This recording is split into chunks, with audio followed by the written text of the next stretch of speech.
Good morning, dear students. In the last lecture, we were studying about Coulomb's law in vector form, and we have studied two cases. In first case, we have studied about Coulomb's law in vector form when two charges are of same kind, and the second case we have studied about the Coulomb's law in vector form when both charges are of a different kind. In this lecture, we will study about the Coulomb's law, about the Coulomb's force in terms of position vector of two charges. What is the meaning of position vector? Position vector tells us about the position of specific charge with respect to the origin. So, in order to discuss Coulomb's force in terms of position vector, firstly, we will draw the diagram. Observe this diagram. In this diagram, there are 2 point charges Q1 and Q2. Q1 charge is placed at point A, Q2 charge is placed at point B. R1 vector is the position vector of Q1 charge because R1 vector tells us the position of charge Q1 with respect to the origin. So, R1 vector is the position vector of point charge Q1. In similar manner, what is the position vector of charge Q2?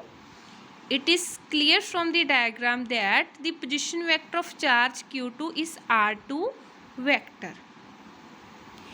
If we consider the force on charge Q2 and suppose both charges are of same nature, then there will be the force of repulsion between these two charges. And what will be the direction of force on charge Q2? Along this way. This is the force on charge Q2 due to charge Q1. And what will be the displacement vector from Q1 to Q2? R12. R12 is the displacement of Q1 to Q2. In this similar manner, in this diagram, we will consider the force on charge Q1.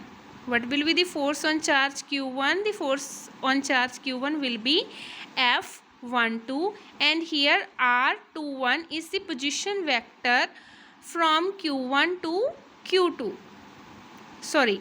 R21 is the position vector from Q2 to Q1. Okay, I am repeating. R21 is the position vector from Q2 to Q1. Okay. In the last lecture, we have studied about all these terms. R1 is the position vector of Q1, R2 is the position vector of Q2, F21 force on Q2 due to Q1, F12 force on Q1 due to Q2, R12 displacement from Q1 to Q2, R21 displacement from Q2 to Q1. In order to derive the expression for F21, we will apply the Coulomb's law. According to the Coulomb's law, force can be represented as this way. F21 1 by 4 pi epsilon naught product of charges and the square of distance between charges. Here the distance between charges is R21. So here we write R12 square. And what is the direction of F21? It is clear from the diagram that direction of F21 is along the unit vector of R12. So here we write R12 unit vector. Clear? Then we apply the definition of unit vector. According to the definition of unit vector is the ratio of vector to its magnitude. After that, we will multiply both these terms and R12 square multiply with R12, so it become R12 cube. In the next step, we will get the expression for F 1. Mark this expression as equation number 5. Now according to the triangle law of vector addition, what was the triangle law of vector addition? According to the triangle law of vector addition, the resultant of both these vectors, the resultant of these two vectors will be equal to this vector according to triangle law of vector addition. Okay, according to triangle law of vector addition, R2 will be equal to the sum of R12 and R1. So here we write, according to triangle of vector addition, it is clear from the diagram that R1 vector plus R12 vector will be equal to R2 vector. Okay. Now shift R1 vector to the right hand side.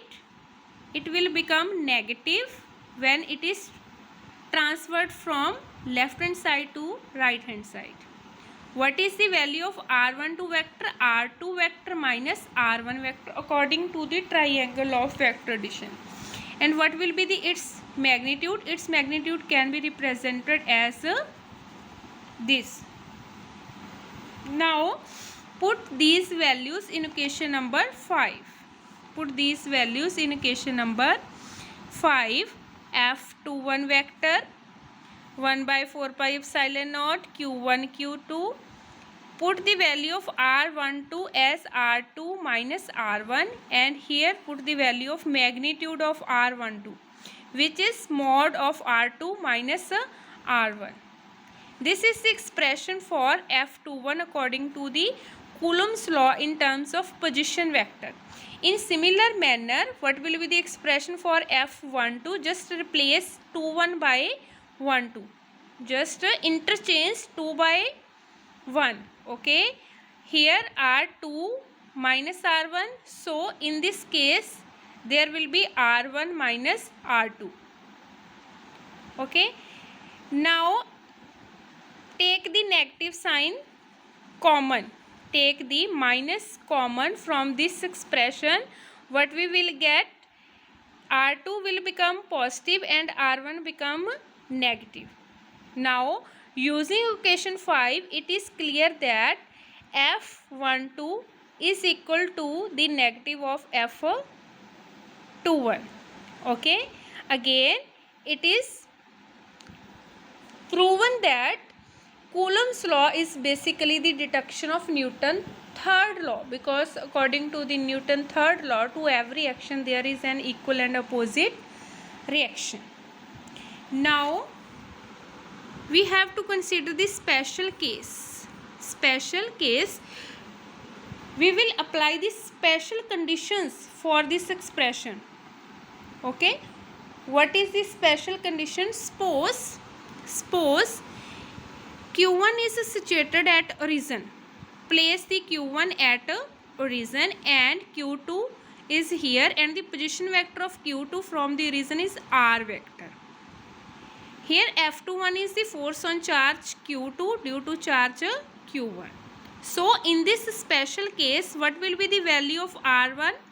R1 was the position vector of Q1, and now Q1 is placed at origin. So what will be the value of R1? The value of R1 will be 0.